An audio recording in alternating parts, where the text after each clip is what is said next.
workshop to order. Everyone please stand. Mr. Horton, lead us in prayer. Mr. Stanfield in the pledge. Let's all pray. Dear Heavenly Father, thank you for this great day and the blessings of our life, for watching over us, dear Jesus. Bless each and every one that's here, Lord. Bless our children, Heavenly Father, and our families, dear Jesus. And Father, bless our first responders and our soldiers tonight, dear Heavenly Father. Walk with us, teach and guide us. Dear Heavenly Father, give us the knowledge and understanding to make the best decisions for our county, Lord. Thank you, Lord, for all that you do in our life. Thank you for your Son tonight, dear Jesus, and all that he does in our life. Thank you for the plan of salvation, and amen. Amen. I pledge allegiance to the flag of the United States of America and to the republic for which it stands, one nation, under God, indivisible, with liberty and justice for all. May be seated. Roll call, please. David Atkins. Here. Charles Baird. Here. Dwayne Baird. Here. Johnny Bruce. Here. Michael Douglas. Here. Dwayne Gibson. Beverly Hall. Here. Tyler King. Here. Dwayne Kitts. Scotty Kidd. Here. Zachary Marlowe. Here. Sue Nance. Here. Rusty Orick. Here. Derek Sharp. Scott Stanfield. Here. 12 present, 3 absent. I'd like to state that we do have a quorum. We're looking at our agenda and everything in front of us. Going over that, guys, we're looking at the approval of the previous meetings. Just look at those. Notary public applications approval. Committee reports and minutes. That consists of budget and finance, sanitation, building and grounds, insurance personnel, recreation. Approval of budget amendments and other funding resolutions. Those came out of committee tonight. Okay, approval for payment of the monthly travel credit card use. Both of those with zero. Mary, you have your card yet? I got it. Okay, great. Okay, reports from county officials and all departments, including Board of Education.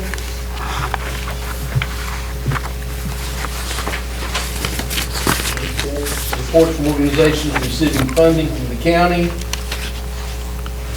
Mr. Chairman, Mr. Orr? have we received any reports in the last little bit from those organizations? Amanda, can you answer that? We receive the animal shelters monthly. We receive the Chamber of Commerce frequently. We get the Historical Society also frequently, but nothing from the rest. And what's the criteria? Do you remember? Do we get it monthly or quarterly?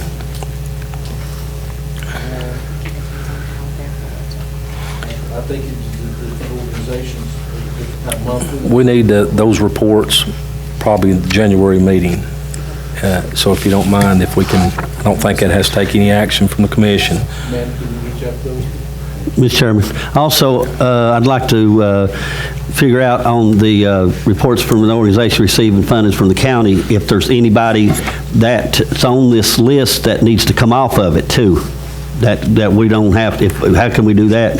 Can you check in on that? That'll be something we'll look at during the budget. Yeah, please do, because, you know, we don't want to be spending money, you know, Understood. yeah. Okay. Moving on down. For the information, it's organ donor program, participation information through Todd Nance practice. So, I would suggest that those of you that would like to participate in the organ donor program, please go by Mr. Nance's office. Everything you all do at your We do. We do it at the Jacksboro office when you renew your driver's license. Okay. Same What about thing. Jellicoe? They do Jellicoe same? No, just Jacksboro. Jacksboro. Well, we ask if they want to donate to the donor. Yeah, but you can sign up to be an organ donor at our Jacksboro office. Okay, thank you. Moving on down, other matters. Approval of the 2022-2023 CDBG fire truck grant. I'll carry that if you need it. Anybody carry it, Mr. Chairman? We would need that. That's correct. That'll be fine. Okay. Mr. Kitts will carry it. Dr. Kitts will carry that. Okay? Approval of the contract of the ETDD to perform the same type of administrative services for the second round of the ARPA funds that the ETDD is currently performing for the county to the first round of the ARPA funds. Okay? Mr. Chairman, are we going to look at East Tennessee Development District for this project, or That's who the contract's That's with. the contract. the first one, but the second This one? is for the second Second. one. So- It's a contract. So you have a contract from only East Tennessee Development District? Yes. Marlo does. Yes, that's who you're following, it's, I think, John Mincy. Okay. Okay, number 3.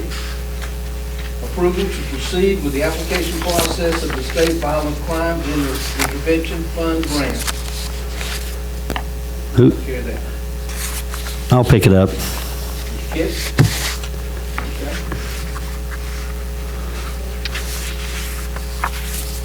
Okay. Okay. If anybody has any questions about this right here, the sheriff and JJ are here to answer any questions.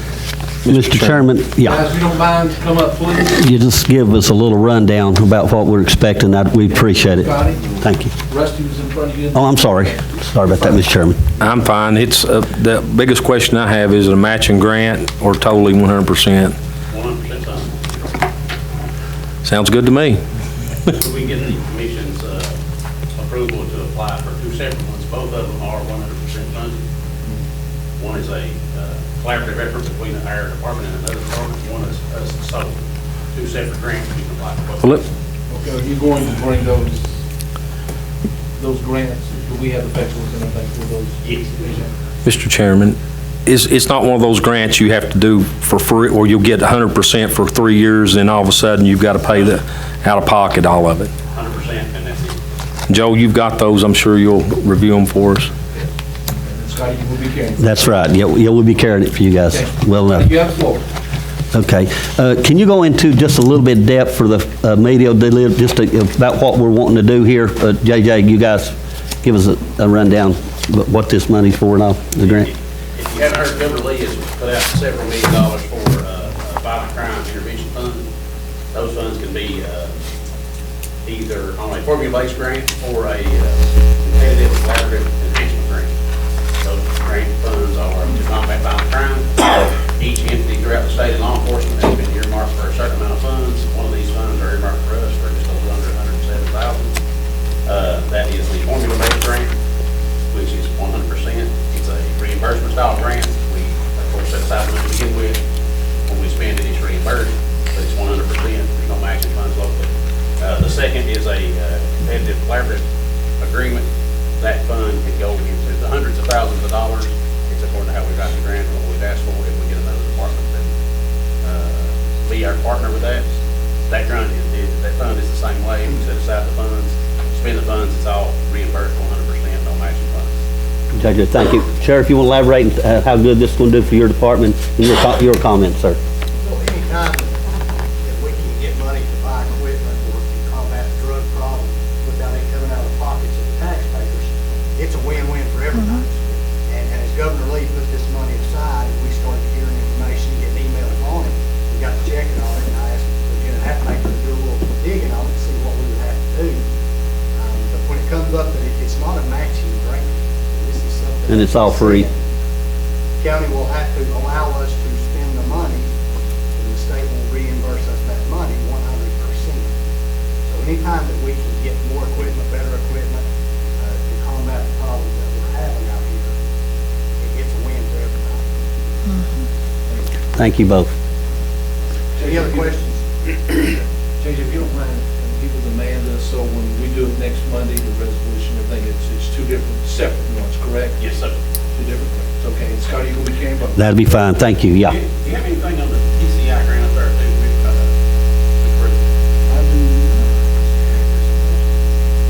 That's not in this one.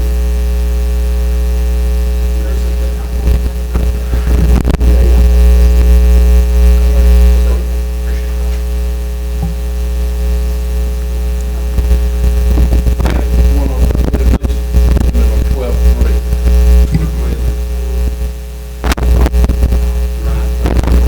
I'll be glad to speak on that if you have any questions on Richard covered that pretty well during the budget that. process. Rich, I've got the cart in front of the horse a little bit, just come to you a little bit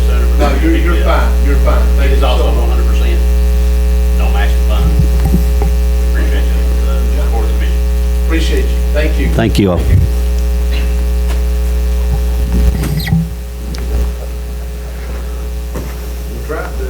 Mayor, you have the floor. Okay, of course, on page 79 in your packet, I put in there a report on our industrial development of our office, 3 pages, on office, taking time reading it, but it's pretty detailed. Here in the months of October, November 2022, the mayor's office visibly called on over 100 employees, small business manufacturers. You read the pleasure, and it's just like, I hope they try to keep you updated on what we're doing. And this is kind of a written report on what we've been doing the last couple of months.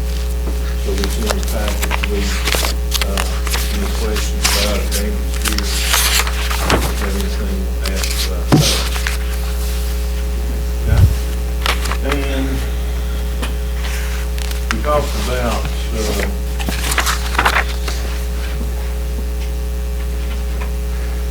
about, working with wrong states, and we need a clinical agreement signed with wrong states like we did with DCAT, like we did with wrong state. Give the same wording, same thing, and we have that agreement, which I should have kind of the packet on, got in there and on. And as far as what we're doing with the ambulance service, we're looking at and we're saying we need more drivers, but we don't. We'll talk about this a little bit in the workshop. So what we're doing is we're going to partner with TCAT. We're going to offer to be there for anybody that needs us. I don't think we'll get over 2 or 3 per term, but if they need money to go through the NT training, then that money will be available. So I have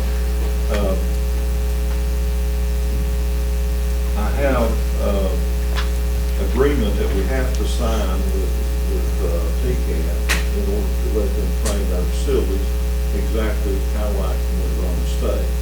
And it's been through legal and everything. So it's basically good with it. Yeah. And it's the same thing that they use for callers in the state, I think. Then, once we have that agreement with them, I have the agreement that is what will happen to the student, what will they sign. We have a contract with a clawback clause in it, which gives us a couple of readings, and it's been used before. We changed it a little bit to make it fit our situation. Basically saying that if you sign this, we will pay your tuition. You've got, but you have to give us 2 years of labor. You're not going to basically get to work for Campbell County. If for some reason they do not work for Campbell County, we prorate. They work when you quit, or when we fire them, they have to pay that for half of it. So it's a good contract, and it has that clause that links it back. So we will need that approved, and then we will sign off on it. We have the clinical agreement, and then we will have the agreement, the contract with the students to sign. And that should put us in business with TCAT. And hopefully we can grow more EMTs for ourselves. We can put on some, I call it buses, but really ambulances, put on some ambulances for just transport reasons. If we transport those people, I believe that we'll make money. And my goal, obviously, and I've always said this, the goal is to lower the wait time that people have to wait on ambulances too long. It's to bring down the cost of overtime for paying too much. And it also, eventually, will be able to put that and an ambulance. And I believe it's in the 5th district, somewhere around Stinking Creek, my idea. I hope the hospital, I visited the hospital this week. Again, they tell me they hope to open in January.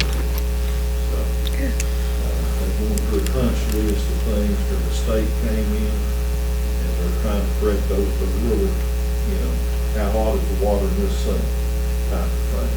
They're doing a lot of work on the punch list. Hope to get them, they have to get a number from the federal government that allows them to take Medicare.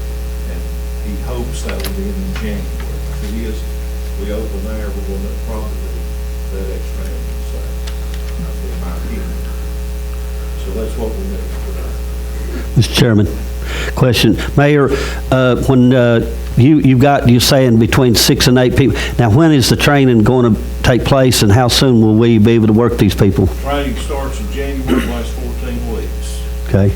Okay, they pass their test, they are certified. And my understanding, as we were speaking earlier, the people that take the course, if they're just taking the course, they're not just going to be able to just go somewhere else and apply somewhere. They are committed to work for us, correct? If they take our money, they're committed. Now, if they go in there and pay their own money, they go anywhere they want to. About $2,700, about somewhere like that. It's 26 something. Okay. Yes. And if I needed the money, I would be glad to sign if I needed the money to go to school for them. And you've sort of got 6 commitments so far. Is that right, Mr. Brown? Not, if that's not for the money. Okay, right. Some of them will take it, some of them won't. But if we can help 2 people, we help 2 people. Yeah. And if we can get, 4 people out of there and hire, we're ready to. As you know, on a somber note, it's sad to say we need ambulances on the road for our people. Bad. We really do. Anything else, sir? No, thank you.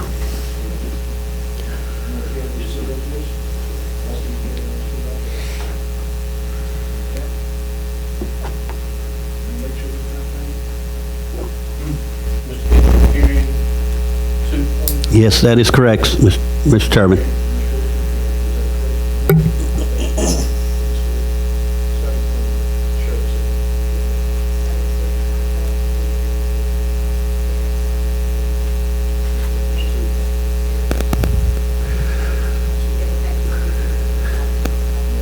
Now, I want to make a comment on mine.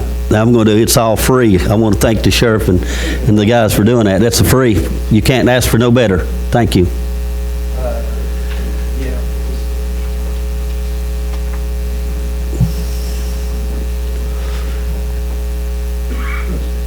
Regarding the clinical affiliations, okay, and then the contract,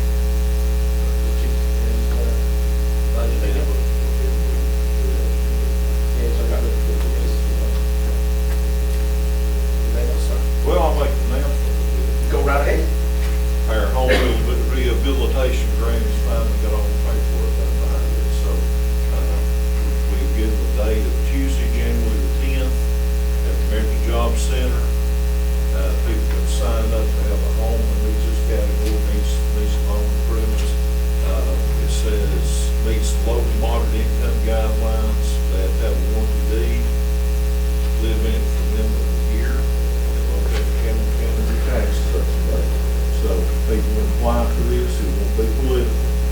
We've hired, you guys approved it, a company to administer this. They come out and take applications on that day. And then they'll come back a week later and they, with the people who get the grant. And sit down and go and pay for it with them. So that was good. January the 10th. That's January the 10th at 6 p.m. at the American Job Center. Okay? And on a personal note, I'm having a Christmas brunch on the 19th at Courthouse for the employees and commissioners. Y'all welcome.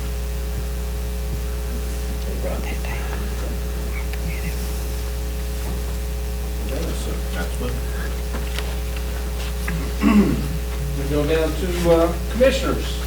We'll be doing reverse order.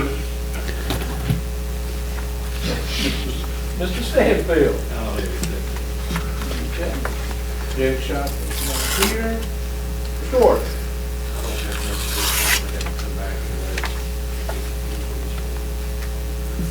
Other than those 2 things? Okay. Ms. Sue. Zach? Okay, I've got the East Tennessee Development District contract, and that's for the round 2 reporting requirements, and that we did the same thing with round 1, and it's $35,000. And then I had a question for the mayor. Have employees been hired for the 12-hour truck that was approved last month?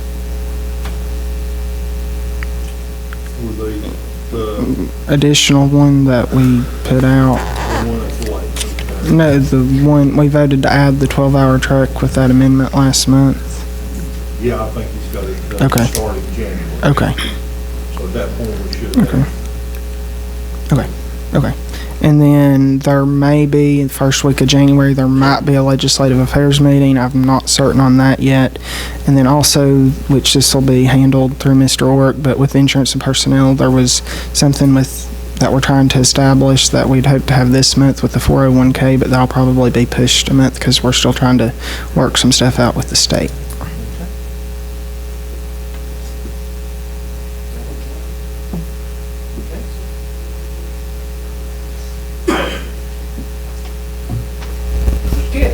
Okay. An update on Highway 63 with TDOT. They say that project's running as scheduled, so that thing, so that's looking pretty good up there.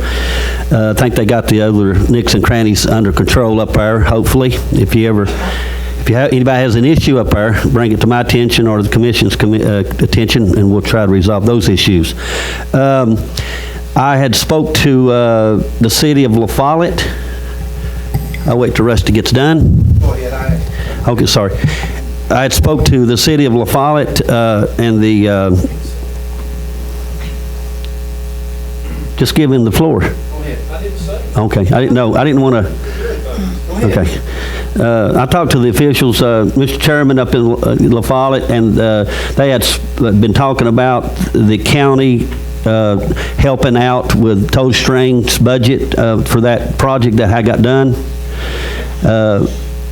You know, that road is traveled with just about everybody, you know, in the county, not just the city of La Follette. Just because it's in the city of La Follette don't mean that, you know, we can't, as the county, try to help out financially. I think that total may have been, I think, between 160, 170, and they're asking, you know, for us to the county to help at least maybe $70,000. So I think that some officials is going to, the city officials are going to get with the mayor and talk about it and see if there's possibility that we can help with that project as well, because Mr. it's Chairman, You have a question? I've got a comment, and I talked to Mr. Dilbeck last week, concerning the same thing, and he said that project is in the state's hands, and which is totally funded by the state. It's the last project on the books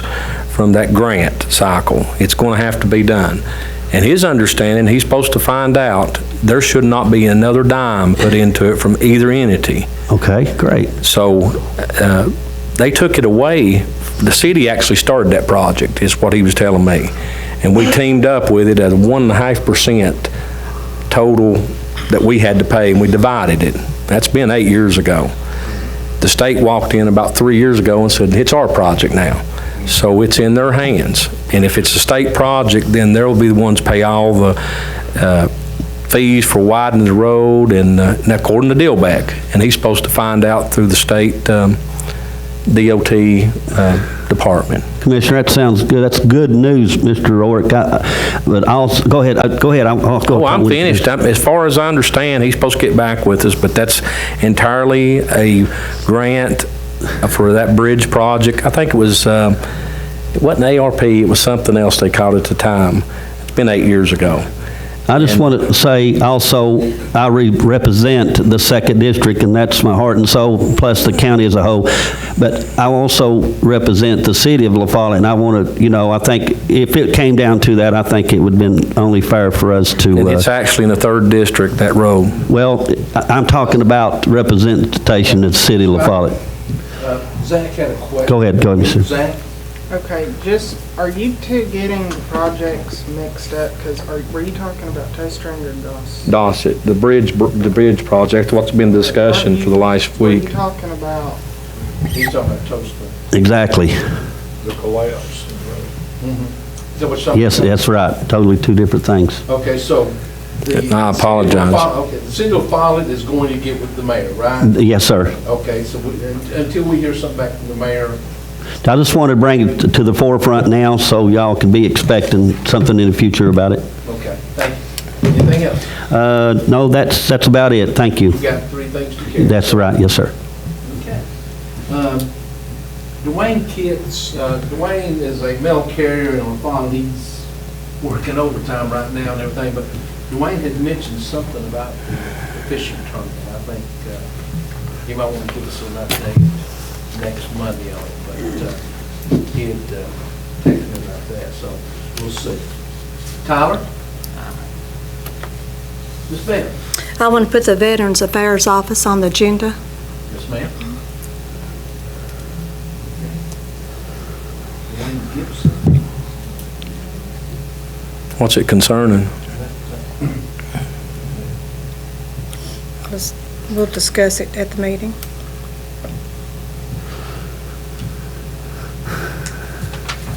Mike? I don't have anything. Dwayne? I've got a few things. Recreation Committee talks about the tournament, the ski tournament. Oh. 5th and 6th of May are those dates. And Jay said those dates were available. Okay, great. So that, and then also, where are we at? Do we have an update on the opiate money? I've got several letters from them, and nothing from 3 years. They seem like one company went bankrupt, and I got all that filed up with our other lawyer. So, I've got some letters with no concrete action. Okay. And then the next thing, the organizations that are receiving funding from the county, are they providing us with true detailed financial reports? That would be something you have to go through finance, because everything that they provide goes to finance, doesn't come to us. Can you check on that? That's all. Scott, do you have a question for Dwayne? No, but I looked at my list. I forgot one thing. Just whenever you can let me do it. Go ahead. Okay. For everyone here that knows anybody that needs a job, everybody around here is hiring. No, I'm not done. Go ahead. It needs to be out there. The public's, the media's here, everybody's here. If anybody lives right here in Campbell County, most everywhere you go, they're hiring. So if somebody says, hey, I need a job, okay, call the mayor's 562-2526. They'll tell you everywhere where we're hiring. Right, Mr. Brown? I went to the job fairs here. DeRoy's hiring. Gold Creek's hiring. Right now's the time. If you can't get a job here now, then there's a major issue or a big problem. So I just want everybody to know, Mr. Chairman, I went to the job fairs, as you know. It was very successful. And I'm not even looking at the mayor. I'll commend you, my friend, you and your staff, for doing an excellent job. And I would commend TCAP, I commend Roan State, and everybody else that's involved, that's trying to push our county, Mr. Chairman, ahead. My hats, I'm being humble, my hats goes off to you because that's what it's all about, everybody working together. And everybody that's involved here, even Veterans Affairs, everybody should be commended and be proud that we're living here in Campbell County. Sheriff's Department and everybody. My hats goes off to every one of you guys. I appreciate y'all so much. Thank you. That's from the heart. That's what I'm saying. Preach, brother, preach. No, it's just how I feel here. I understand. Go. David, I think you have several things. I mean, if you feel it's appropriate here tonight, I would. I will give you the floor, buddy, let you need. Well, it's, this is, could be reserved for committee, but if you all would like an update on the sanitation department and its status as of today, I'd be happy to do that. Ms. Sue, do you have a problem with that? No, no. Scotty? No, ma'am. No, sir. Tyler? Bell? I'd like to hear it. Mike? I'm good with it. Dwayne?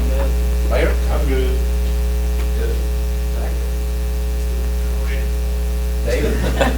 Hey, and I am too, so therefore you have unanimous vote. Okay, well, first of all, I'd like to state that these things that I'm going to tell you today is just the accomplishments of our administration that's in place now. And it's not meant to say anything about the prior administration, good or bad, okay? But my first day on the job was the 22nd of November. And, of course, that happened overnight. I was appointed to that job unknowingly. I had never even been in the sanitation department. So when I walked in out there and started introducing myself to the employees and telling them what was happening, I was met with, I was met well. So my first observation, the first day on the job, I just observed the people were working. The employees were working. They were doing things, but what I observed was they were mowing the grass and the house was burning down. And that's a metaphor, you know, obviously. But so we started tracking and taking the data on all the dumps and all the off-sites and all the transfer stations. We started the first day tracking all that stuff. I started an equipment list on day one of what was running and what wasn't running. And we'll just start with that if you don't mind, the equipment list. On day one, when I showed up, we had a 2016 KW road tractor sitting that was in D-rate mode, which means the new DEF systems that's on the trucks. It had been ran to the point of D-rates. It didn't have any power. That truck was sitting in disrepair. We had a 2013 GMC Duramax with the same problem, sitting in D-rate, would not operate, would not run, in disrepair. We had a 2006 International roll-off with the axle broke in it, sitting in disrepair. Cat 430 backhoe that we bought 15 months ago or 18 months ago thereabouts was sitting in D-rate mode in disrepair, would not operate. We had one of the brand new 2023 Dorsey trailers with the tarp ripped off of it, sitting in disrepair. And that's the short list of things that I found on day one. I can tell you today that all those things are either repaired or in the shop being repaired. The 2023 Dorsey trailer, the tarp on that has been repaired, it's being used. I called Stowers immediately. They sent a tech out. We got the backhoe repaired. It was DEF related. It was a DEF fuel line that runs under the backhoe. Most of that was covered by warranty. There was a small labor charge on that. The International roll-off, we moved it into the shop, ET did, and we got the parts available for that and put it back together and got it on the road. That gives us 4 working roll-offs today. The Duramax was sent to a shop to be repaired, and the 2016 KW was sent to a shop to be repaired. Those things, I talked to Jeff Harold today, which has got the KW, and he's got it down to one more module that's not communicating with the cab module. He's hoping to replace that tomorrow. That'll put us with 2 completely operable road tractors in our possession. The third road tractor, the black one, that's a 2015 model KW, is in our shop. ET has compiled the parts list and submitted that to me so I can requisition for a PO to get those things in and get them replaced. So that's underway. All those things have been taken care of and are hopefully within the next week and a half, 2 weeks, we'll have all those things back on the road and operating in our possession. One thing that happened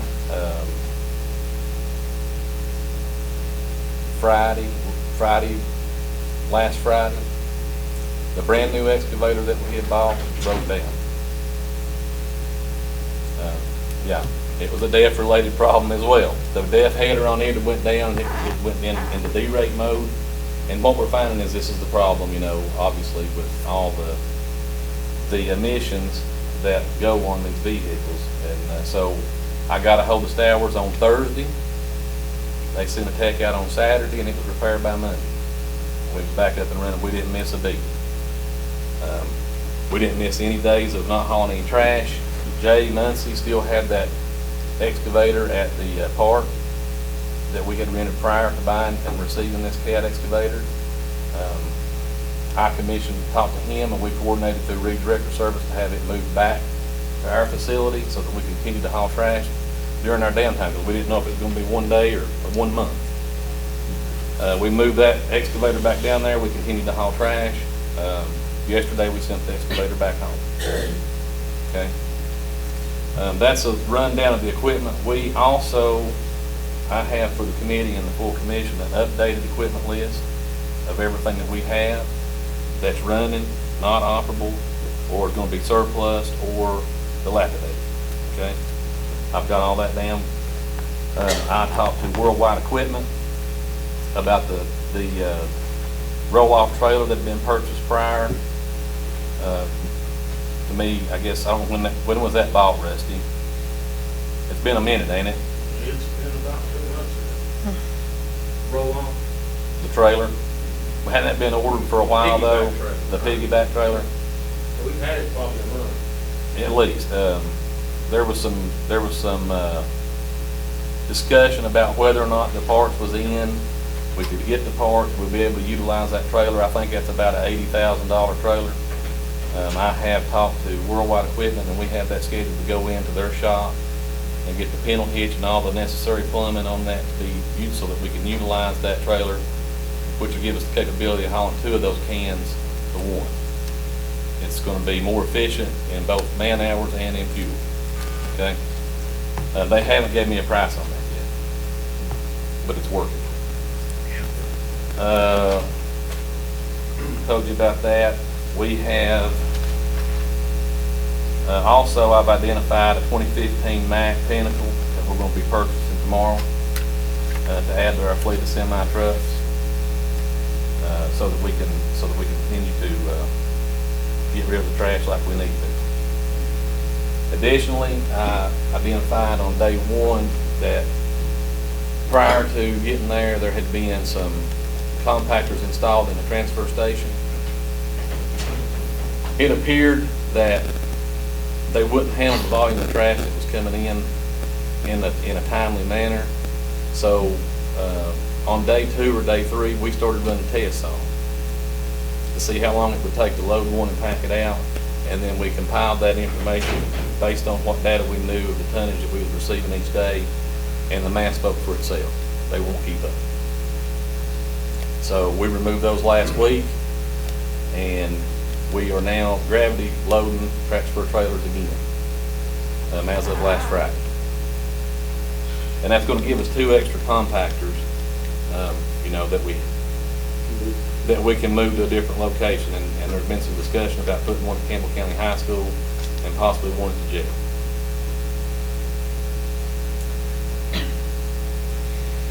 The roll-off trailer, I told you about the new truck that we're going to look at tomorrow. I think we're going to buy that tomorrow. The 926 high lift loader that's been purchased landed in Knoxville this morning by the commission, and they're going to be outfitting it with all the brush guards and all the brush equipment so that we can go up on the hill and start burning. Tony had done some checking. He wanted to do some further checking to make sure everything was in place so that they could install it. And I haven't heard back from him as of close today on the shop, but that is in Knoxville. We should be able to take delivery of that in the next couple of weeks.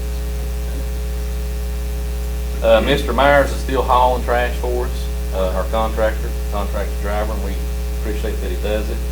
Based on the PO that had been given and approved prior to this, we've got 9 loads remaining on that PO, which was a 30 load PO last approved. And we believe that we may have to extend that just a bit, but it won't be by much because we're closing in on this thing, right? So we got that done. I've got one person out there working in community service that had a traffic ticket and had reached out to us about doing some community service. So we've had him out there picking up trash and signing off on his community service. So it's a win-win for both people. We're going to start on the upper side of the transfer station. We're putting in another geo-block wall, if you will, so that I can back another trailer in there and have the people that come in and do the bag trash that unload on the ground currently, they're going to be unloading in a trailer, so that we have to handle it one less time. They're going to load our trailer for us. I bought those boxes last week, and they are on site today. So we're going to start building on that wall tomorrow. I talked to Ted McKinney, D&M Fencing. We're going to put the control points at the bottom of the hill, at the access roads to the transfer station, so that we control the flow of traffic going and coming, because we've identified a hole in the boat where people slipping in after hours and getting rid of some trash on us that otherwise would be paid for. If you recall, when we talked about these things about a month ago in committee, we had hauled out about 850, 900 more tons of trash than we had received. And that equals about $50,000 a year, a quarter, in that 3-month time that we had gained that. So that's a $200,000 shortfall, and if you look through your budget amendments, you'll see that those revenues are down from last year in our class 4 collections to the tune of about that same amount of money. So we're gonna put control points on that so that we can close that hole and hopefully gain control of that trash and that money that we're losing, that the county's losing. I'm meeting with him tomorrow, by the way. Also, let's see, the committee, this is for the committee, for action for the committee, have to go through the committee, but the tires that we're taking in right now, the county's losing every which way that you can count. Your average car tire weighs 22 pounds. We pay $120 a ton to get rid of them. That's about 91 tires, and it don't even cover our cost to get rid of them. That's $109.20. So we're losing about $10 just on that alone. But where we're really taking the hit is in the big truck tires. They average, and we've checked this. I've been there for 14 days. We've been running and checking data for 14 days and setting things to an organizational aspect. Those truck tires weigh an average of 100 pounds. That's 20 tires per ton, and they pay us $1.20 a tire. We're getting $24 a ton. We're paying $100 a ton to get rid of it. So that's another hole in the boat that's got to be fixed if we're going to continue to take those tires and be successful out there. Then we cannot be paying to remove them. If people's going to bring them down there, and we're going to facilitate that part of the business, then we're going to have to cover our backside by increasing those prices. Okay, and that's simple math. So far, we've removed 3 semi-trailer loads full of tires that was on the ground, both around the recycling center there immediately and some of the tires up on the hill. We've started into that stockpile of tires. There's still a lot to go, but if you can imagine, our number one job is moving trash, and we have to add these pieces in as far as cleaning and getting the site cleaned up and getting those tires picked up and everything done in our spare time.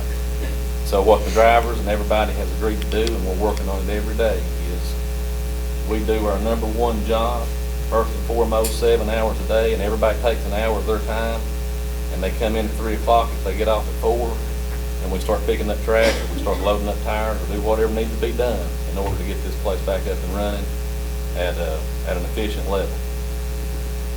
So we moved those so far.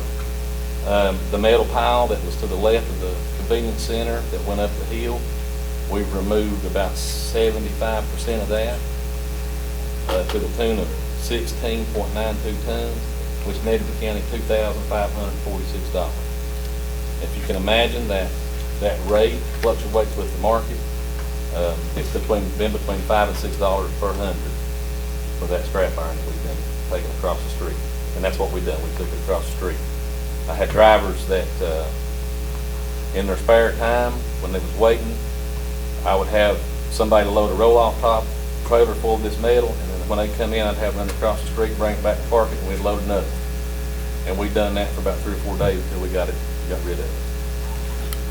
All the while moving the trash. You know, that's the equipment. It's not all bad news, but the good news is there's light at the end of the tunnel. I've been out there for 14 days. My first day on the job was the 22nd, and that was the week of Thanksgiving. On that Friday, when we opened back up after Thanksgiving, there was no empty compactor containers anywhere to be found. Now we have 24 compactor containers. We have 15 that are hooked to electric. So 15 that are working. So that means we have 9 extra compactor containers, which is about a ratio of about 1.25 to 1 or 1.5 to 1, somewhere in that neighborhood. So we should always have extra somewhere empty so that we can facilitate these off-site facilities when they need it. There was none to be had. We was scrounging and trying to take care of Whale Springs, which takes in a lot of trash, trying to take care of Oswego, which takes care of a lot of trash. But that particular Friday, everybody was taking in a lot of trash because it was the day after Thanksgiving, and we had no ability to service them like we needed to. I started tracking that and running the data on it, and I'll tell you today that we're able to predict, after 2 weeks, I'm able to predict when those facilities need changed, and I don't have to wait on a phone call. My guys know that they're going to be going to Whale Springs or to Oswego or to Peabody the day before they go. We just simply made a flow chart and we started tracking it, and every 4 days you have to change Whale Springs, plain and simple. Peabody makes it for 7 days. So we know all those statistics now, and we have the data on all that, and we're able to predict that. And Friday before last, we had all of our centers serviced, and I had 8 empty containers at Toad Spring Village. This past Friday, I had all of my service centers serviced. They had empty or almost empty cans, and I had all 9 empties sitting at Toad Spring. All the cardboard had been emptied from every facility in town that we service. All the open top containers that are off-site that house cardboard have been brought to the service center. And all the class 4 that goes in at White Oak and Oswego, those were all empty this past Friday. We basically had a clean slate on Friday with everything empty and people looking for things to do. Also this past Friday, now when we got there was obviously a stockpile of trash at the transfer station. It's been there, I think, kind of riding and staying steady for quite some time. And I've got the report here for you. We've been moving trash since I've been there, from the 22nd through today. We put in 286 tons of trash, and we've moved 625 tons of trash. Last Friday, I estimated when we closed doors at 4:30 and stopped taking commercial trash, we had 60% probably of that trash that's going up the left-hand side removed, and there was probably a load and a half, 2 loads tops inside the transfer station, and that was all. If we'd have had another hour and a half in the day, there wouldn't have been, the transfer station would have been completely clean for the first time since I don't know when, I'm assuming. So I told you about the tonnage. I also found that the tarps, the trailers that we bought recently, the tarp system on that is not working very well. It's a vinyl tarp.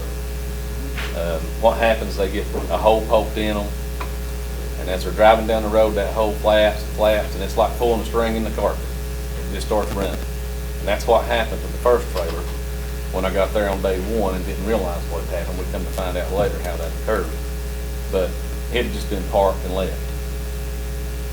I've met with Mountain Tarp in Millsboro.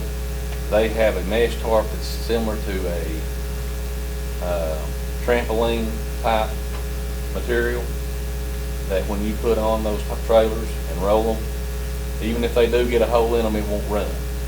And what happens at the landfill, I don't know if y'all been over there, I took a load of trash over there myself the other day, and then, just so I know what the guys are dealing with. It's hard to know a job if you don't know a job. So I done it. It's very windy over there. What happens sometimes is those tarps get caught in the wind, and it takes them across the trailer and tears holes in them and this and that. So we're going to be retrofitting some of these trailers. We've got 4 of them that we're going to retrofit with these mesh type tarps in hopes that we don't have to go back and keep revisiting this. This is something that should last and have some longevity. Additionally, I met with MBI, the people that own Ticker, at the transfer station over there, or not the transfer station, but at Volunteer Waste. And they believe that if we can get rid of and do away with all of our walking floor trailers, that they'll do away with the tipping fee. So we only currently have 1 walking floor trailer that's operable. Then we can't tip it, it has to be walked. But we're currently looking at moving the landing gear back enough so that we can get it on the tip and start tipping. If we can do that, then we might be able to alleviate all those tipping fees that we incur all year long. Last thing, on the building at the recycling center, there's 4 garage doors in there that have been inoperable for quite some time. They're non-existent. They're not there at all. I reached out to A Plus Garage Door today, got some quotes on getting those replaced. And once everything's dialed in, we'll probably do a PO and get those sealed back up, because those doors, it's a wide open building. The door's not there. It's a 20 by 16 and 3 10 by 9s. And those guys that are working in the recycling center there, we're working on getting some lights. I think Rusty done a little research for us to get some LED lights in that facility. There's only 2 lights that work in there. Yeah, and it's those big mercury vapor. Yeah, and they're working in the dark for the most part. So I think that covers it. We haven't got a lot of, we haven't been up on top of the hill much yet, but we're working our way there. Now, we've cleaned up the facility, the mayor's been there, the mechanic shop, and all the way around that recycling facility, clean and free of debris and those tires that was all over there. We're going to be building this wall so that people will be able to load the trailers for us, make us more efficient. We got road tractors coming, we got trailers coming. We're going to retrofit that other trailer so that we can tip it. So, long story short, there's light at the end of the tunnel. We're going to get there. It's not going to be long. Another 2 or 3 weeks, and we're going to be up full capacity, running like it should be. Would you entertain questions? Sure. Ms. Sue, do you have anything? I think he's done a fantastic job, and I want to commend you for that. Scotty? Yeah, I got a few. I'll try to make them quickly, if you don't mind. First question I want to ask you, relationships with the cities, how's that coming along? As far as I know, Mr. Kitts, the relationship with the cities is as good as they were, if not better. And that brings me to one thing that I had forgotten about is up above the transfer station right now, we've had a ton of rain, and it's pretty muddy up there. So I've got with Ron, and we developed a plan. We're going to go in there as soon as it dries up. There's nothing we can do right now. It's too muddy. What happens is we go in there and we add gravel. We had gravel added last week, and that mud just eats it. If you can imagine 18-wheelers running over it, the gravel just turns into mud, which ultimately is getting hauled in with the trash, because when we push it and scoop it. So I talked to Ron. As soon as this dries up to where we can, we're going to go in there, and I've got a plan. We're going to take it and split it north to south, basically, which is the way that transfer center lines up if you stand and look at it. And we're going to do one half the first couple of days and the second half the second couple of days, so that we can still facilitate the cities and everybody that's coming in that uses the transfer station to still be able to utilize that. But we're going to go in and undercut all that dirt, and we're going to put 1 foot of shot rock in it, and then come and put about 4 to 6 inches of crusher run on top of that and pack that in. And that also satisfies T-Deck as far as actually, they consider gravel a pad. So that satisfies that aspect of it. But going forward, we're gonna do that now so that we can get out of the mud, and that's gonna happen as soon as it dries out. We're gonna start working on that right away.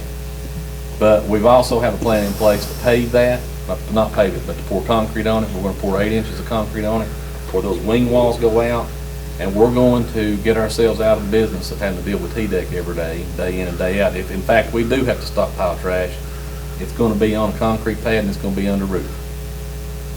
We're gonna extend that roof out, so that we don't have to deal with that anymore. So to answer your question, Mr. Kitts, I said all that to say this.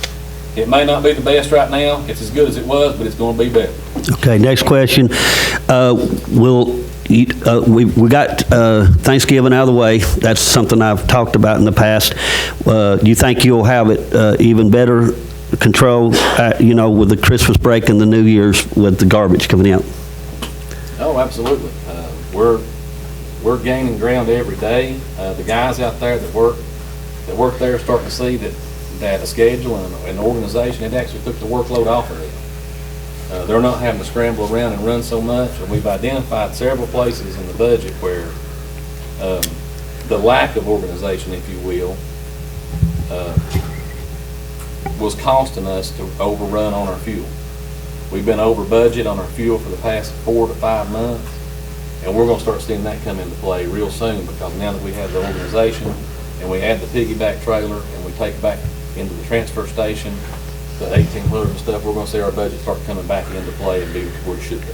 One of the questions, I appreciate that, and I'm sure the public appreciates that, and the cities as well. The next question I should have asked you first. I have so many things that goes through my mind that I try to answer the questions of what these people and out in the county would want me to ask you. The question I have for you here is, we all know that the state had been involved in the past.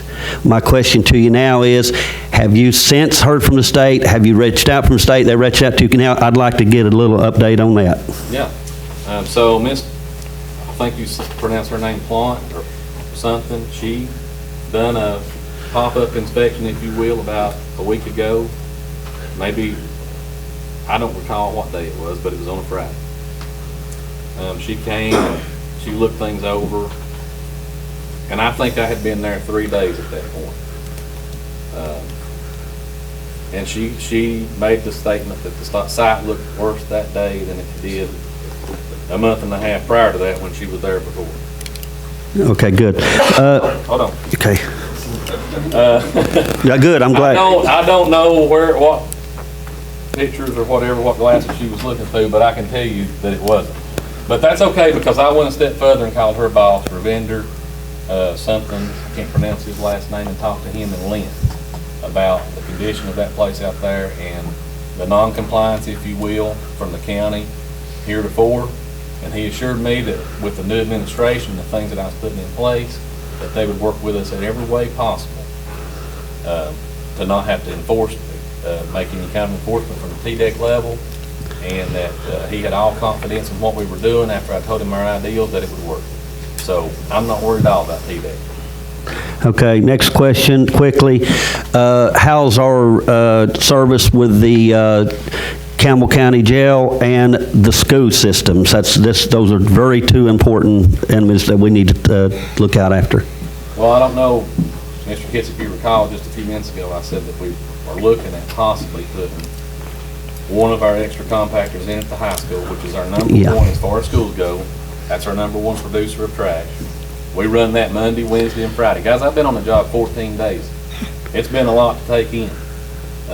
We've got trash removal, we got the recycling side of it, we got tires, we got brush that's got to be burned. I got 40 employees that work out there, one way or the other. A lot of moving parts that we put together.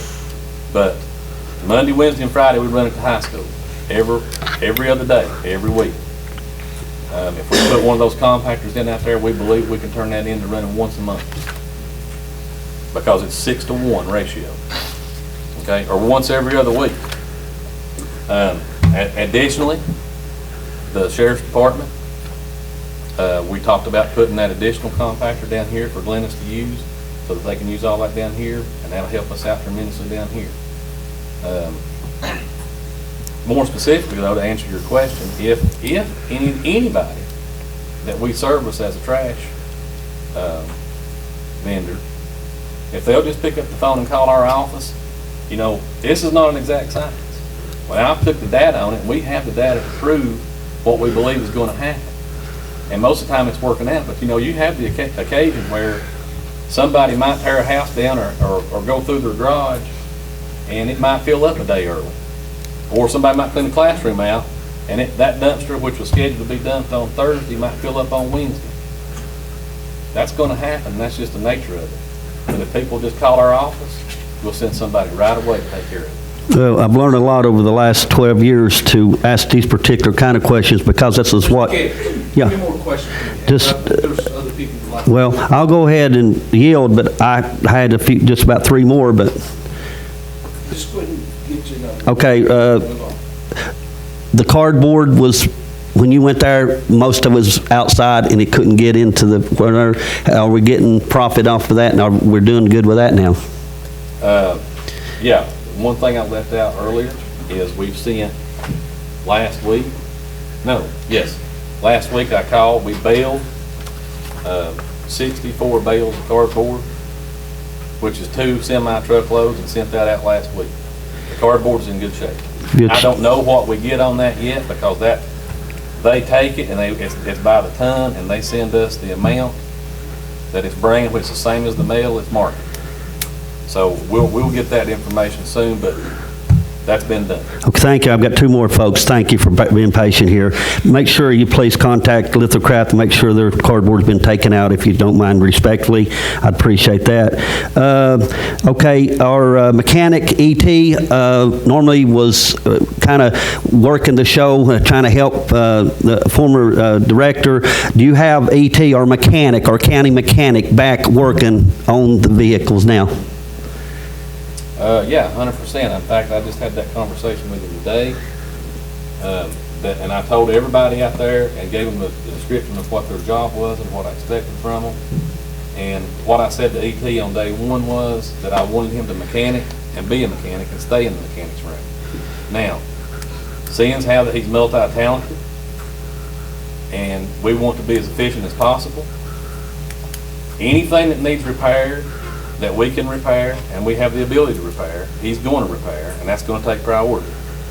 But if he's not busy working on something and there's something else I can do and he's got the skills to do it with, then we use him to do that. Just like tomorrow, we're going to start building our geo-block wall, which is going to be up there by the transfer station. And I don't know if you guys know or not, that's 20 tons of garbage that comes in there that we won't have to touch. They'll unload it and they'll load it for us. We'll pack it down, they'll load it for us, and then we'll take it to it and take it away. But tomorrow, I told E.T. if nothing happens and everything stays the same as it is today, where everything's running like it should be, then I'd like for him to get on the excavator and go up there and start digging and putting in the geo-block wall. But if something breaks down and it takes precedence over that, then that goes to the side and he starts mechanic. Last question. Okay, I'm narrowing it down to these 6 here. No, I'm going to be okay with guys, really. Okay, I appreciate it. I'm not trying to rush. I'm trying to respect the crowd here, too. Can you give us an update on the incinerator and the brush? That's a big issue for the cities as well. As, we need to know about that, and I'll leave you alone. I appreciate your time. We're well aware that there's all kinds of brush up there. It was there before I got there, and it's all over the place. There's more wood up there on top of that hill than probably is in the Amazon forest. That's a lot. We're waiting, Mr. Kitts, on the 926 loader that's coming from Stowers, which is set to be delivered sometime between now and the next 2 weeks. We don't have a way to move the brush to the incinerator. You understand? The logistics of it is not, you can't pick it up with the excavator and walk it all the way down there and stuff it in. You've got to be able to push it and pull it and carry it with that, and that's what we're waiting on. As soon as that gets in, everybody there knows that we're going to start a fire and it's going to burn until it's gone. Tyler? Beverly? I just want to say thank you, David, for stepping up the plate and getting our sanitation department on the road to recovery. Mike? I just want to thank you, Dave, for everything that you've done, and a very good job, well done. We're not done yet, but it's a work in progress. Dwayne? I just, like I say, appreciate it. I've had nothing but good things heard, and I'm not gonna ask you any questions. You've already answered all of them anyways. I'm not gonna ask you to answer them again. Mayor, you have anything? Sir, no questions. Rusty? Questions, just comment, thanks. I go by there every day. It's on my way to home, and there's been some changes, and I appreciate it. Zach? Just one question. First off, you're doing a great job, and thank you for taking this on, and the number of complaints that I've received from Wellsprings has reduced substantially over the last 14 days. The question I had for you, where are you in terms of vacancies? And Unfortunately, on day one, I had to let the truck driver go. He was a Class A truck driver, was able to drive our semis, but he didn't want to do his job, and we let him go somewhere else to work. That was a full-time position that became vacant. I have since I turned that full-time position into 2 part-time positions where I've got 2 people. And I haven't decided yet on if they're going to work 20 hours a week each, or if one's going to work 24 hours and the one's going to work 16, or if they're going to alternate. But what I've got now is 2 bodies in place of 1. We saved the benefit package by doing that. One of the guys that I hired was a school bus driver that had Class A license.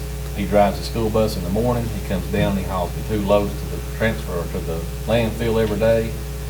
And he comes back and runs his bus that evening. He's available to work after hours and on Sunday. So I have a driver staffed on Sunday there. We've got driver staff 7 days a week now at the transfer station in case someone needs it. Yep. The other guys are retired from, I haven't hired him yet, but I'm going to give him a job just as soon. I don't have a piece of equipment to put him on, or I've already give it to him. But he's retired from the state of Tennessee, and he's a Class A driver as well. And that means they can drive everything out there. I have a full-time vacancy as an equipment loader, but I'm going to be changing that. Equipment operator, I'm sorry. I'm going to be changing that to equipment operator / truck driver. Whoever I hire in that position is going to have Class A's, CDLs, so that they can be versatile. We need people out there with several different skill sets, because inevitably, guys, life happens, people get sick, people have to take off for various reasons, and when that happens, we got to be able to cover that position. And if you've got somebody with several different skill sets, that we can accommodate that and keep the ball rolling. I've got a part-time position in the office there with Paula that we haven't filled yet. I haven't even advertised that it's open. That's going to be about 24 hours a week for somebody. That's something that I have to do, and it's on my radar real soon, because if Paul were to be sick and couldn't be there right now, it would be rough for us to operate that facility. But I have been in there every day. I've been there every day, guys, with boots on the ground, doing the job. But I've been in there learning her job too, because I got to know the top from the bottom. I got to know every job down there, in hopes that if she does have to miss for any reason, maybe myself and a couple others to keep the thing afloat. But I've got that position open. There may be, Zach, I've just now started being able to get in the budget and start kind of getting into my actual job. I've had to organize and facilitate the movement of trash as #1 priority.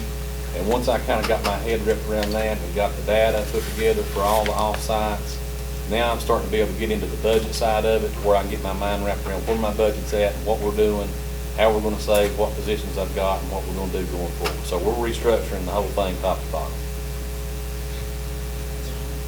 Thanks. Scott? Hey, Dave, I know we've talked lengthy, had long discussions about cameras out there.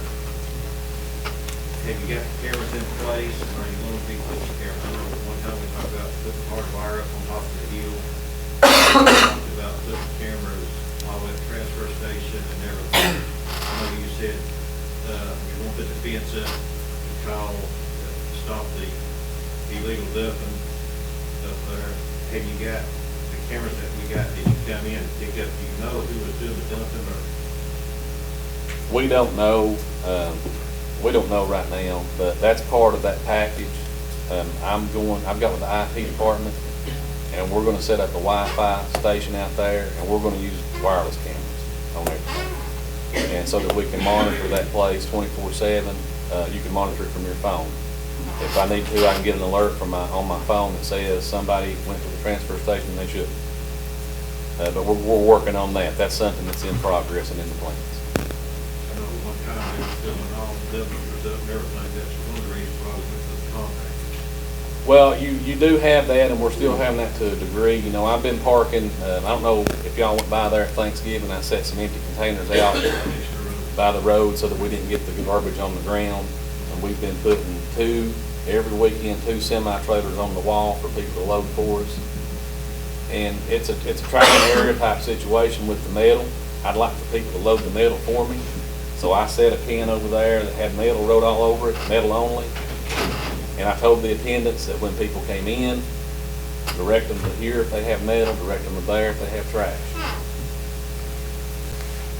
What happens is with those guys pushing the buttons on those compactors, they'll be compacting that waste, and then somebody will slip around behind them and go where they're not supposed to. And that's the whole purpose of the control points.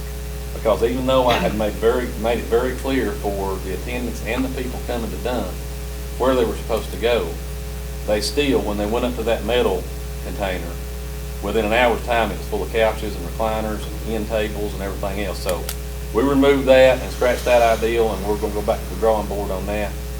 But that's part of the control points and the cameras and stuff that we're working toward getting control of all that.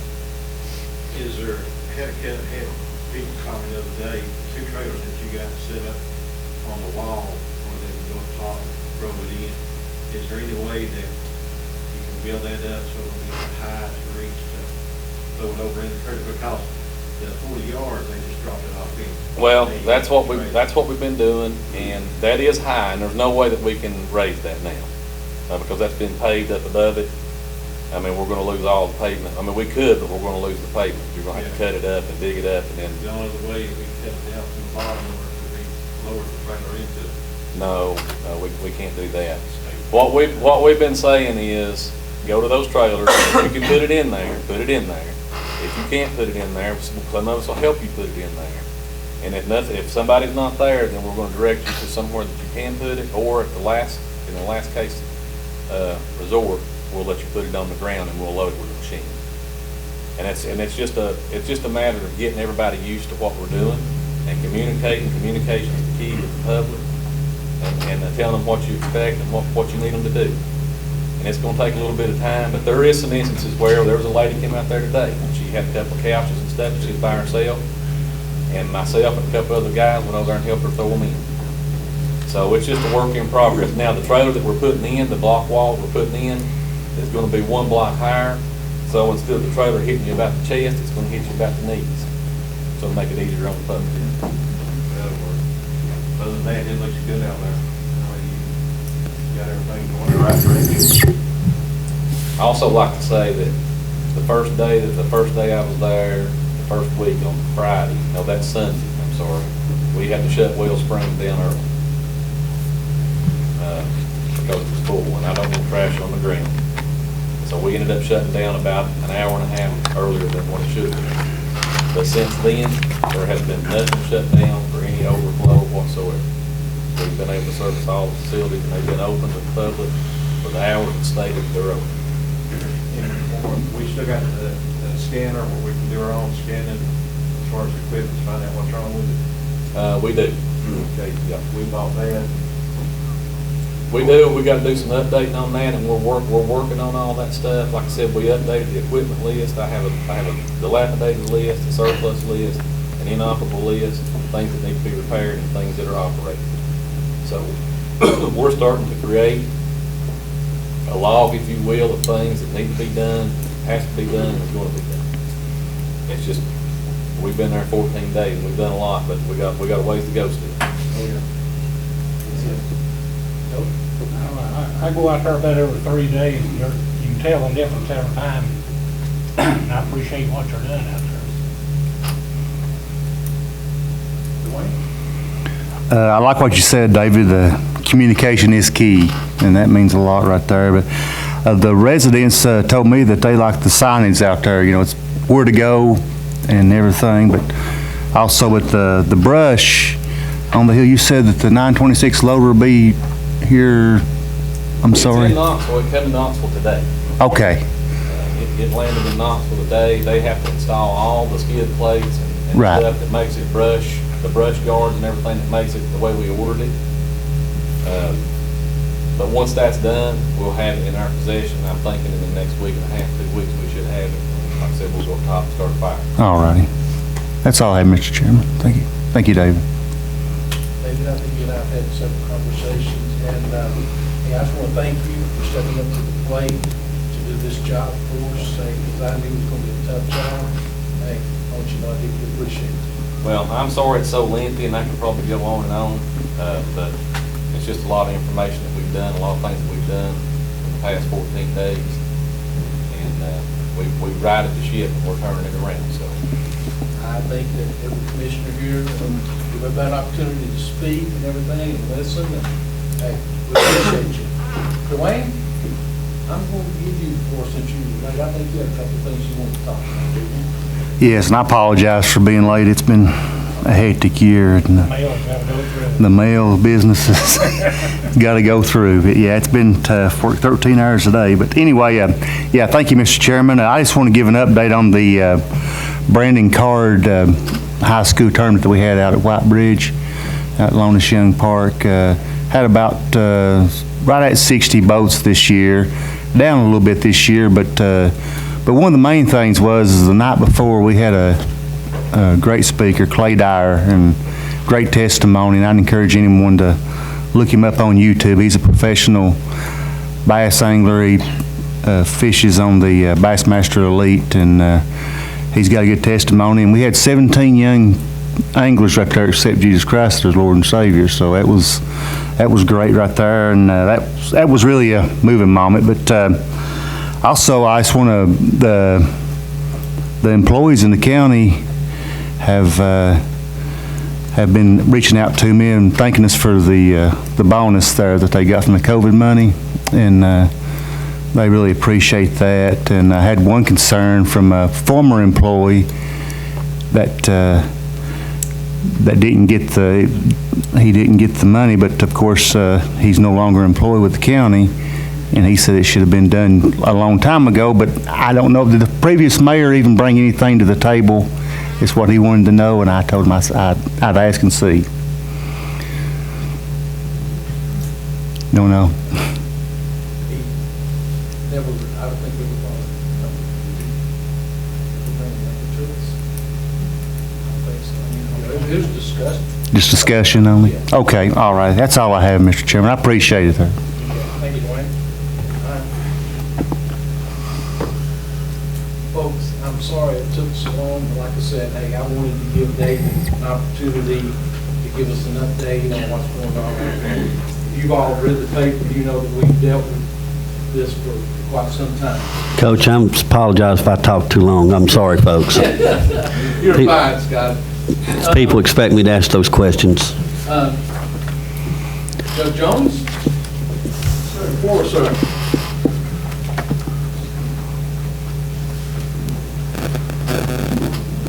Mr. Chairman, Commissioners, when I was here a few months ago, about 3 months ago, matter of fact, asking for funding to make the youth service officer full-time instead of part-time. And you all asked me to collect more information and to come back. And I intended to do that, and that's why I'm here tonight.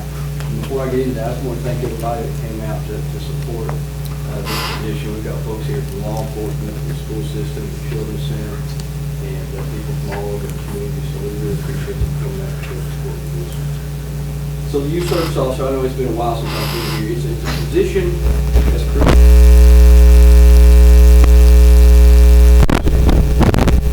that position is a person support system, and their very main job is every time a petition is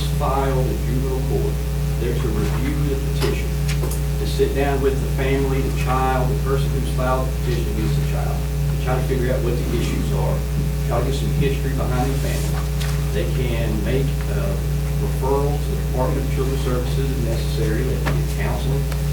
And for offenses that are relatively minor, they can come to an agreement with the child and family, put in services, make them do things. It may be writing a report, it may be doing community service. But it prevents them from ever having to step foot in court.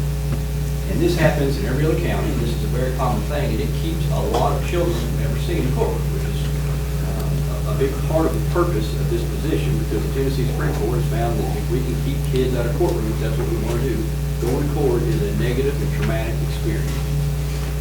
But because we have a part-time position in Campbell County, we are not able to fulfill that job. So we don't have enough time to review the petitions and sit down and have these meetings. So every week, I get calls from new service officers out at the rigs who says, I'm about out hours, I've got 3 hours left, you know, where do we cut it off? Who are we not going to give services to? We have to make hard decisions. So instead of running a court, I'm running a triage, where I'm trying to figure out what the biggest problem is and have her deal with those cases and let other cases go without being seen at all. When they just come into court and they can stumble through. I can't do a personal investigation into each one of these cases, and that's why I rely on a youth service officer to do that. This review of each case is required by Rule 201 of the Tennessee Rules of Juvenile Procedure, and I've attached that to this packet as well. And it says step 1 to get the petition being filed is a review and sitting down with the youth service officer. So anytime we have to skip that step because we're up to 20 hours and we can't go to 21, we're no longer following the rules of juvenile procedure as prescribed by the Tennessee Supreme Court.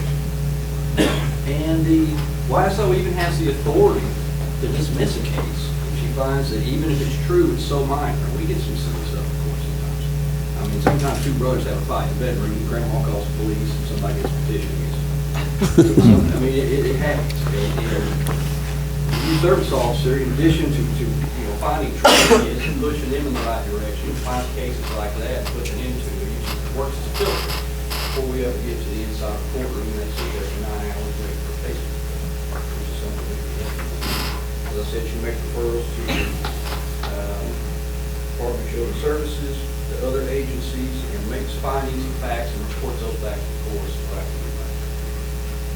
And I know that this money is not in the budget for 22-23. And I'm definitely going to be asking it to be added for 23-24. I know we haven't got there yet, but I'm kind of getting the jump on that. But we will start in March. I'll definitely be back to remind you this in March. I'm sure you will. Go ahead. But I'm asking for, I guess the best term would be a stopgap measure. If there's any money not tied to the budget, 22-23, I don't know if it's opiate settlement money or any other money. Y'all know more about this budget than I do. If there's any money, I guess Mr. Chairman sent me a letter after our last presentation and said that at that time to have a full-time position would add an additional $32,200, $32,609. Now, that was 3 months ago, so I'm assuming it's going to be less than that number, but it's still going to be significant. But this need is significant. If this was any other type of service, if this was road repair, if this was trash pickup, if this was first responders, and we were half filling the job, it would be very apparent to the entire community, and there would be outcry and immediate action. But the consequences of this are much more subtle. We have more kids going to foster care, we have truancy, we may have abuse or drug addiction that's going unnoticed. So there is no public outcry. People don't see the effects of it apparent as many services that people receive directly. I've attached a chart that shows how we compare to other counties. Anderson County has a population, so we've got a population of 40,000, everybody knows that. When you look at like Union and Scott County, they both have about 20. They both have full-time YSOs. Clayton County has 32,000. They got a full-time YSO. Anderson County has a population of 75,000. They have 3 full-time YSOs doing jobs in this research. So we have half of us trying to service 40,000. And that's reflected in the caseload. And it's just not possible for us to fill this position. So I'm asking the commission to either refer this to committee or whatever needs to be done to see if money could be found to make this full-time so we don't have to wait until July 1st. How many hours a week are we working right now? Have we thought any more about doing the max part-time that we discussed originally until the new budget? Well, I'm willing Which to is like discuss 29. anything. I was asked to bring this back, and that's what I've done. I think it's like 29 hours, but that allowed 9 more hours a week. That would certainly help. Yes. Okay, Right until the now, new we're gonna budget. Put off at 20, and every week we're leaving something under. Yeah. And that would be something that I would consider. It would be, we have to go to finance to see, if those funds, we can find those funds. Also, I need to sit down, do it and see exactly your scale and so forth, and see what we need to do from there. And we've listed the salaries given in the other counties, and they're not consistent. Some pay that more than others. Mr. Chairman, Hey, could we, hold just a second. Wayne, you finish? I'm done. Okay, go ahead. could we ask the finance to get us a total of what it would cost us if we paid her full-time and one for the 9 hours additionally? And possibly look at a funding stream to do those? And that's what we were stopping at. Like I said, the thing about it is if we're looking at a full-time, it's something that we're gonna have to look at in March, because we know that. What you're asking is if there was any funds available that we could possibly, give you the more, the 9 more hours at this point, and then possibly, in March. In my letter, my request is twofold. One is I'm getting ahead of myself, trying to get to next year's budget. And 2 is in the meantime, is there any way we can fund this and not have to wait until July 1st? If it's okay with this body, I will go to finance and speak with Richard and see if there's some monies available to look at the 9 more hours. Is that, put you at 20 hours? At, if it's, shoot, I would say, I'd say shoot, 40. Mr. Chairman. Just a second. If you were given full-time 40-hour week, you could fill the 40 hours with the cases and so forth, correct? Yes.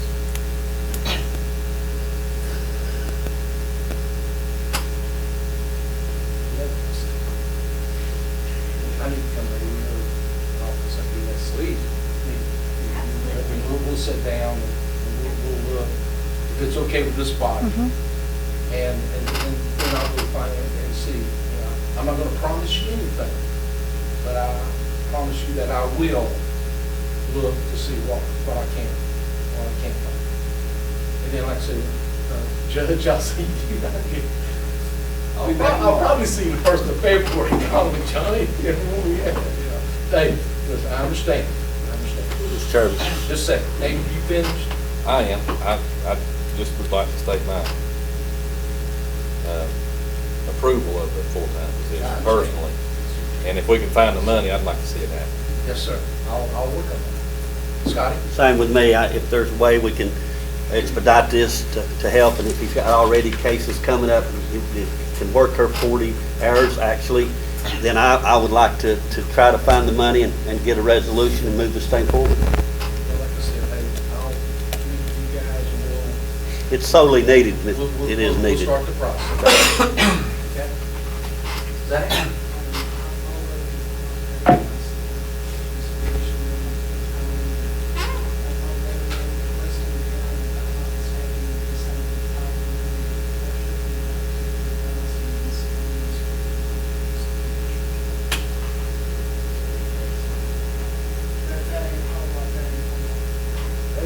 Hey, we'll take it where we probably get it out of at this point. Absolutely.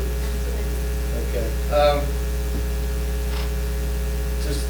I'll come by your office and we'll start the process. That sounds great. I appreciate you. Thank you, guys. Mike? Yes, Paul. Well, Mr. Chairman, you answered just about every one of my questions. Hey, wait. Where y'all going? Hey, wait a minute. Hey, we enjoy having y'all here. Please, please. Cash got expired, Johnny. Hold on just a second.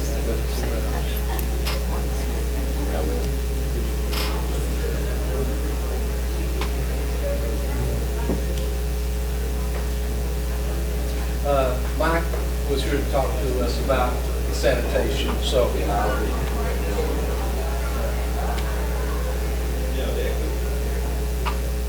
I got the. Only question I had was, I know we got the opening coming up on sanitation director, Rob, but I know David's filling in as an intern, and then he can go back to his, regular seat on the commission afterwards. But I just want to find out the proper procedure to apply for that job based on my almost 30 years in operation. I've got a lot of experience in turning complex situations around.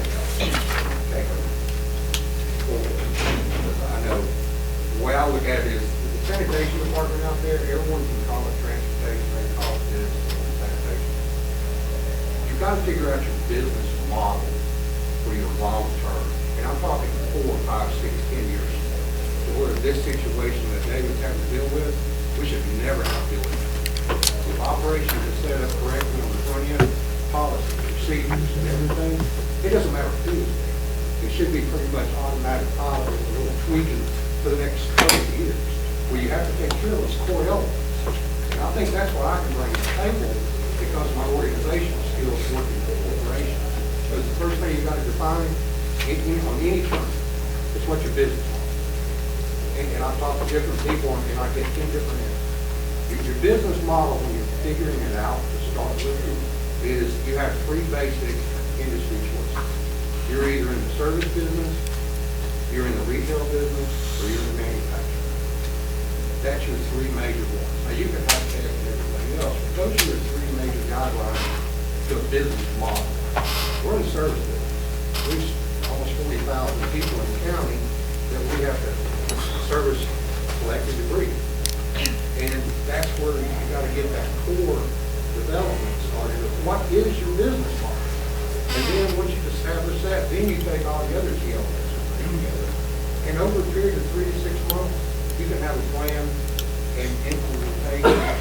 It doesn't matter what they call it, the widget. When you're business with it, it doesn't matter what the widget is. You figure out, then you lay the groundwork, the blueprint, and the action plan to go forward. And that's why I want to apply for the job whenever, it becomes public or the mayor. But I know when Jack and I talked, that's just what I wanted to address the council today. I appreciate the time. I know it's been a long night. Yeah, listen, thank you. Mike, the thing about it is, the sanitation is under the mayor now, at his discretion.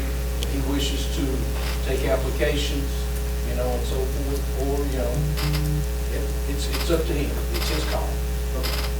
I know I already contacted National. There's only one requirement. I've got a year to get it. The next class is that's the only thing I'm like. Scott? I think, like in the last, where we set up guidelines when we was doing the previous ones, the commission voted that it's regular, must have CDL license. That's one requirement I know, because like Data said, you need to have some workplace to do different things. If you want to show up, you tell them to show up. But when that CDL, it's not going to be CDL. Well, the CDL being a director of sanitation. Because he can tell any truck driver, that's what this body voted on. Is that what it is? You got state requirements and you got what the commission voted on. We can't, majority of it was wrong. We cannot change what the state requirements are for the man on the floor. You know, is that not right, Bill? Or son, The state the state didn't tell me that when I talked to him last week. Maybe keep it back in the book and see. I mean, I'm not, I'm We always see- ask what I need. we see it. I'm trying to go by that check. In the commission for sanitation committee, we said at one time, everyone needs to have a CDL license, did the rest of them? Did you remember? I think so. So that's, yeah, well, It was a county, policy. but I've been trying to work anywhere. And that's reason I thought the state asked if I was using. Okay, that's fine. Does that get a question?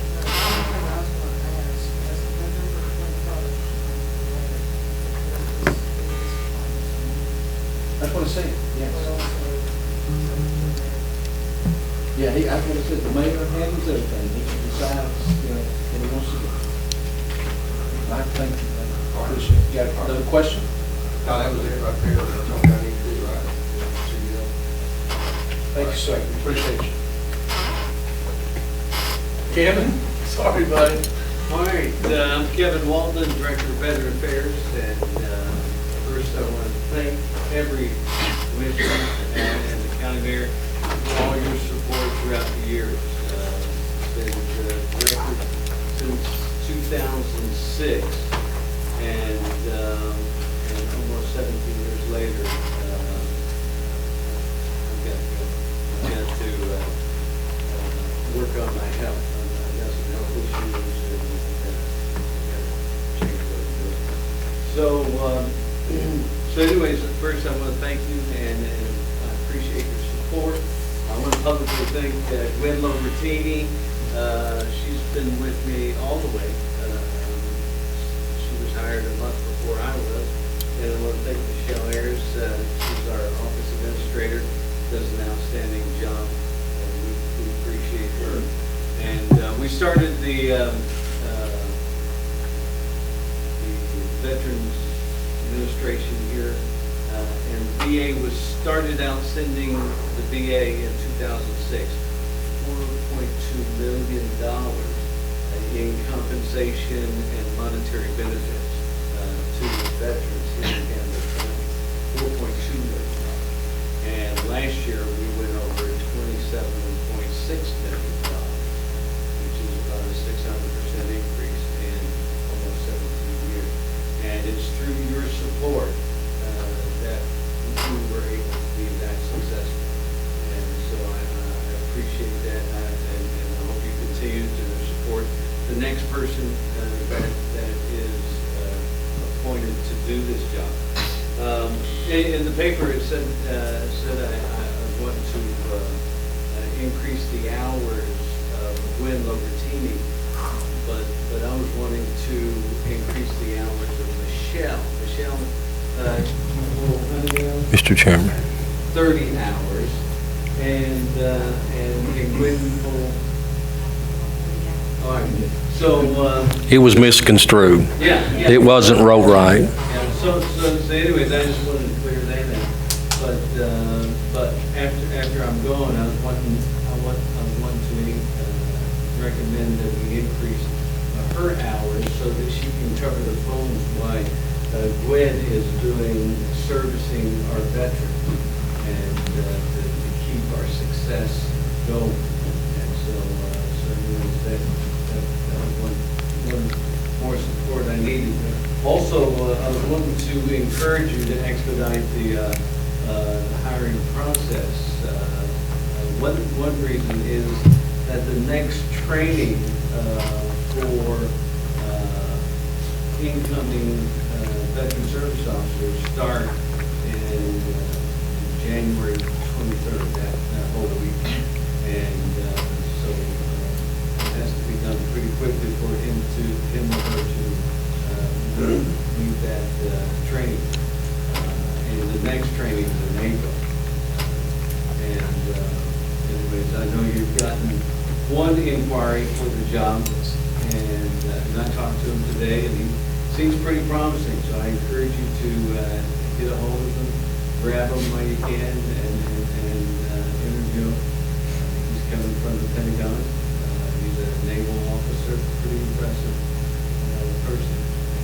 And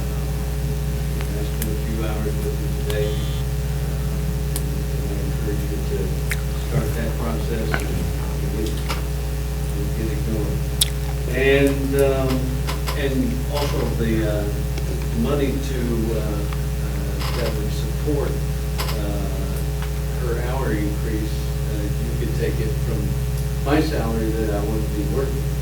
So when I'm let go on the 1st of January, you'll have my income to work for to pay Michelle extra hours so she can help out Gwen when she's servicing our factory. And also, since Michelle started working, you haven't had to pay for any insurance. So our budget was less $8,000 this year than it was last year. So the prior office administrator, she required medical health insurance. So Michelle actually said it was money working for us. We appreciate that. But anyways, I'll open it up for any questions you may have. How long is Michelle? How long have you worked for the Veterans Affairs Office? Let's see, I think it was April or June that I came over year before last. Okay. Is that right, Beverly?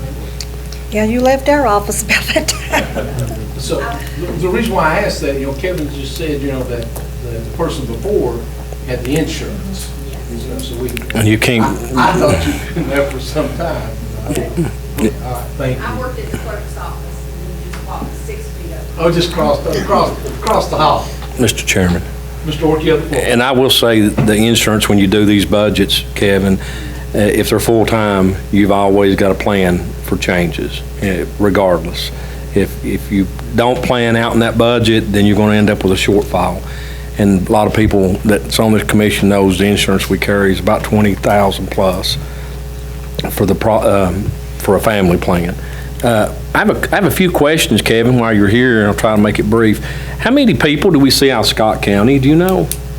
We try to defer them to Ron Keaton, from Scott County.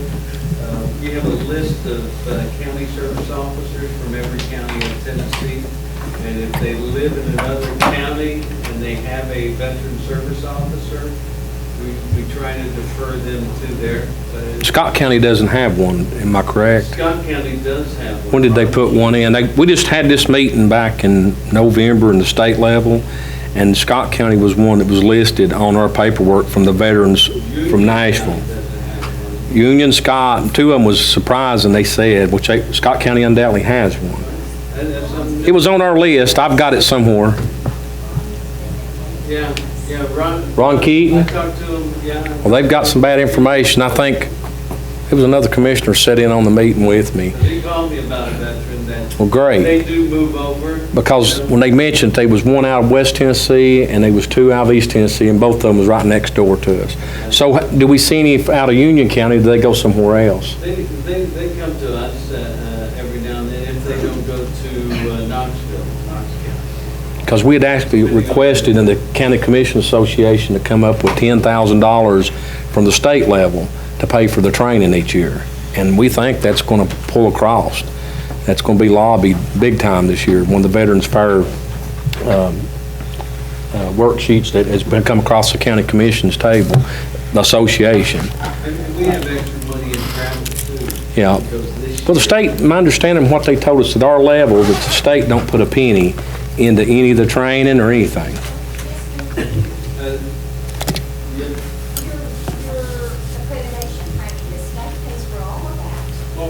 I mean, I'm just going on what the level the state's told us. Yeah, I'll get my information tracked up with Charlie Curtis from the Tennessee County Commission. It was not just the County Commission Association, it was the County Service Association.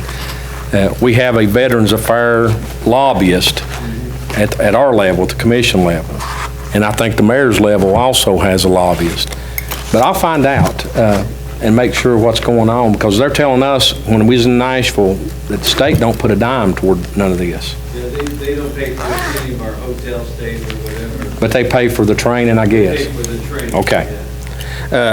That's all I have, and I appreciate, Kevin, what service you've done.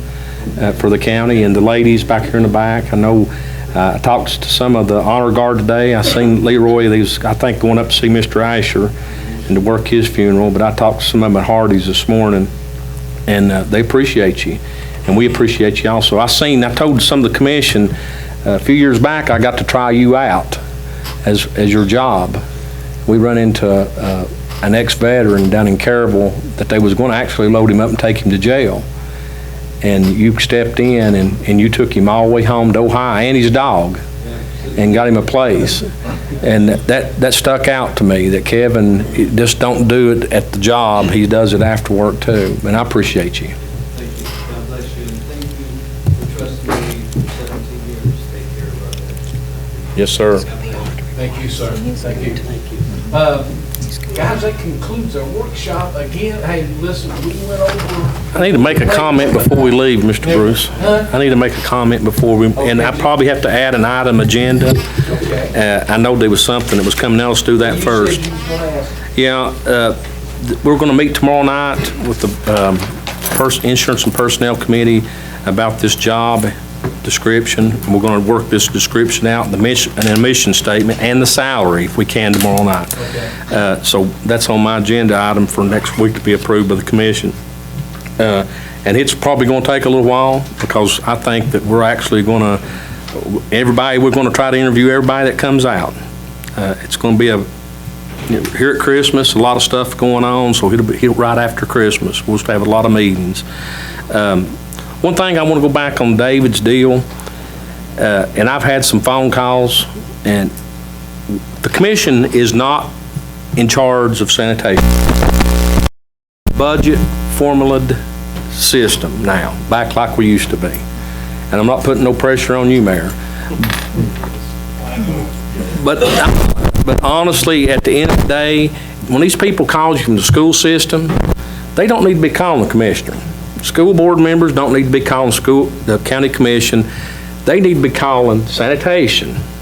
And I'll guarantee that they'll get somebody to empty their trash. If we're trying to cross-thread this, we will.